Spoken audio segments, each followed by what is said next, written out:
Hi, I'm Tim. Welcome and thanks for logging on. If you love this watch, email me, tmosso@thewatchbox.com. It's in the description below. It is your purchase and pricing email question line for buying this or any watch you see on any of our platforms. Please reach out to me directly. I am tmosso@thewatchbox.com. In 2013, Omega gave us the vintage inflected Speedmaster 57. And for 2022, Omega redesigned the Speedmaster 57, now in its second generation. This is the Speedy 57 in stainless steel. It's smaller, it's thinner, and whereas the previous automatic was quite fat, this manual wind model is quite slim. So in steel, it's now 40.5 millimeters in diameter. I measure it at 13.3 millimeters thick. If we just measure the lug-to-lug dimension of the case, the watch is 49.3 millimeters. If we include the end link of the bracelet, then the total horizontal rigid distance across the wrist, that is now 52.2 and has a very standard 20 millimeter spacing between the lugs. Of course, the Omega Speedmaster, created in 1957 as a long-running line. This is not the most vintage-inspired of Speedmasters. This is very much a modern watch that respects some of the conventions of the 1957 Speedmaster. And it wears like a modern watch on the wrist, as you can see, fairly large. The lugs are not out to the edge of my 16 centimeter circumference wrist, so I could recommend this watch for a wrist as small as 15 centimeters, but I probably wouldn't go down to 14. That's where I think, based on this over-the-top view, you're going to start to look at lug overlap beyond your wrist, and that's always a no-go zone for me. Now in profile, you can see it is thinner. Most shirt sleeves will fit over it just fine, and all jacket sleeves will. So you get a good sense of the way this watch fits, and I'll move a little bit further away from the camera so you can see the watch in proportion with the distant shot relative to my rather long arm and large hand. Now, the bracelet. This is one of those vintage-inspired elements. You've got a pronounced flat link design, but it is tapered down from a conforming end link with polished outer links and then satinated center links. Removable links, and there's many of them, are fixed in place by screws, so you have a lot of incremental sizability there. You also have two incremental stops within the clasp. So see how there's a little button there? You press it, you can adjust in, and you can adjust out, just like that. So many removable links, and then a incremental twin stop adjustment mechanism. Effectively, this is Omega's answer to the Rolex Easy Link system. We have a thick gauge steel single fold deployant clasp that is released by twin triggers. You can see the housing of the clasp features both polish and satin, and so does the design of the watch. Now this is another one of those vintage inspired elements where we have no beveling on the flanks of the case and the lugs, a sort of squared off end. There's no crown guard structure. We have pump style pushers. You could see a variety of polished and satin facets. What you won't see are the lyre-style lugs that you see on Speedmasters and Seamasters. Those lyre-style inwardly beveled, outwardly beveled designs are not present here because they were not present in 1957. Now the bezel has satination on its top, and then on its outer face it's polished. Taking a quick look, get your dot over 90 vintage style tach.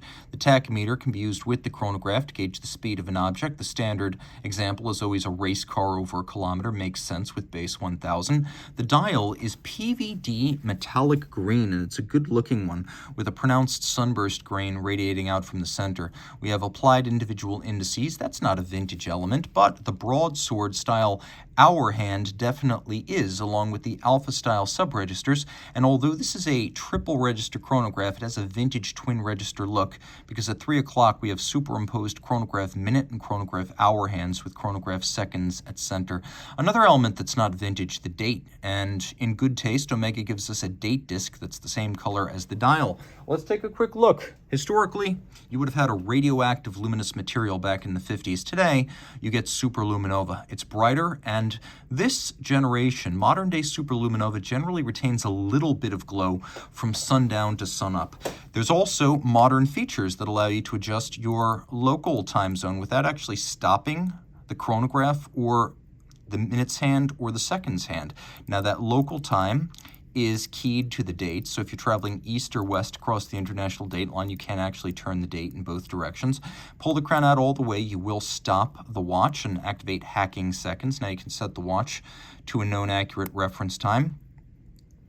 As you can see on the reverse side, or I hope you can see on the reverse side, The watch has a water resistance rating of 50 meters.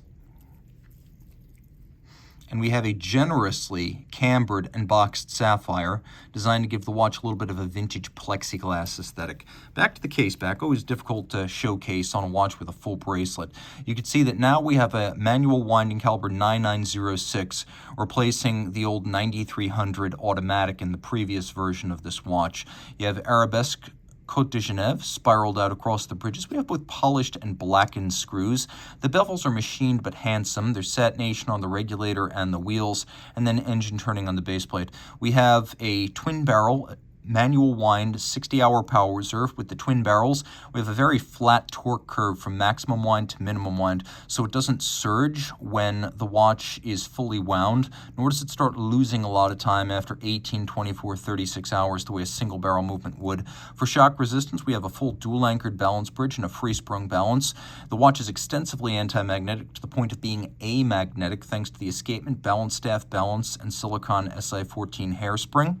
We have a George Daniels envisioned and Omega realized tri-level coaxial system that improves power reserve, reduces maintenance requirements, and extends runtime.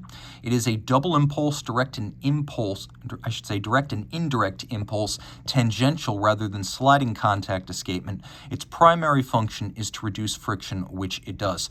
Now we have a column wheel chronograph, so the column wheel makes for crisp operation, super sharp, the way it feels, the way it sounds. Then we have a vertical clutch mechanism, so when the chronograph engages, it does so without any stagger or jump. The seamless operation of a vertical clutch is why there's no extraneous movement. And if you wish, because there is no wear and tear with the engagement of a vertical clutch, you can just leave it running full-time if you like to have the look of a full-time running chronograph. There's a lot to love there. 45 pivot jewels, and the watch goes through the Master Chronometer Certification, or the METAS test, which is a test that includes the COSC standards but goes beyond, created by Omega and the Swiss Federal Institute of Metrology. It includes chronometry in 6 positions, not the COSC's 5. It's a test of the fully assembled watch. It includes water resistance, shock resistance, anti-magnetism to over 15,000 Gauss, water resistance, and overall durability. Power reserve. It is a test of the complete watch as received by the buyer, not a bare movement test like the COSC. Reach out to Team Mosso at thewatchbox.com for purchase and pricing details.